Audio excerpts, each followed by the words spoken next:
नाशिक पेठ नाशिक रोडवर कोटंबी घाटात अवैध दारूची वाहतूक करणाऱ्या इसमास 28,55,440 रुपयाच्या मुद्देमालासह घेतले ताब्यात. विशेष पथकाची कारवाई. 11/12/2025 रोजी पोलीस अधीक्षक नाशिक ग्रामीण यांना गुप्त बातमीदारामार्फत बातमी मिळाली होती की दमण दीव येथे तयार होणारी परंतु महाराष्ट्रात विक्रीस बंदी असलेली दमण निर्मित विदेशी दारू आयशर क्रमांक MH04 LE 6974 मध्ये भरून पेठ मार्गे नाशिक बाजूकडे येत आहे.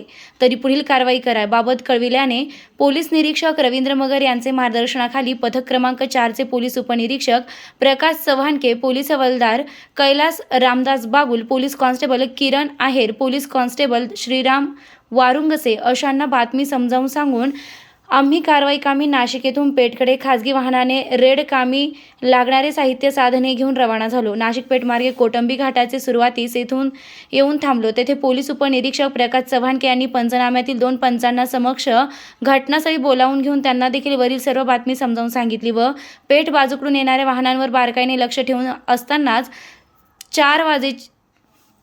2 वाजेच्या सुमारास पेठ बाजूकडून एक चॉकलेटी रंगाचा आयशर क्रमांक MH04 LE 6974 त्यास वरतून निळ्या रंगाची ताडपत्री बांधलेला नाशिक बाजूकडे भरधाव वेगात येत असताना त्यास इशारा देऊन रस्त्याचे बाजूस थांबवले व त्यास पोलीस व पंचांची ओळख देऊन आमच्या अंगझडत्या देऊन त्यास त्याचे नावगाव विचारले असता त्याने दीपक संजय काळे वय 25 धंदा मोटार ड्रायव्हर बोधेगाव तालुका दारवा जिल्हा यवतमाळ असं सांगितलं. त्यास गाडीत काय माल आहे विचारपूस केली असता तो उडवाउडवीची उत्तरं देऊ लागला. गाडी रिकामी आहे चेक करून घ्या बाबत सांगितले.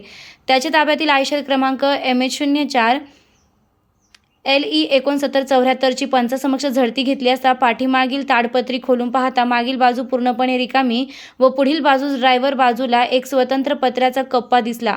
सदरचे कप्प्यांची पंचासमक्ष झडती घेतली असता सदरच्या कप्प्यामध्ये खालील वर्णनाचा व किमतीचा प्रोव्हिजन गुन्ह्याचा मुद्देमाल आढळून आलाय. विदेशी मद्याचा एकूण किंमत 28,55,440 रुपयांचा प्रोव्हिजन गुन्ह्याचा मुद्देमाल मिळून आल्यानं यातील आरोपितास पुढील कारवाई कामी पेठ पोलीस स्टेशनला हजर केलं असून गुन्हा दाखल करण्यात आलाय. रोकठोक पोलीस टाइम्स न्यूजसाठी प्रतिनिधी माधव खाबिया, वणी.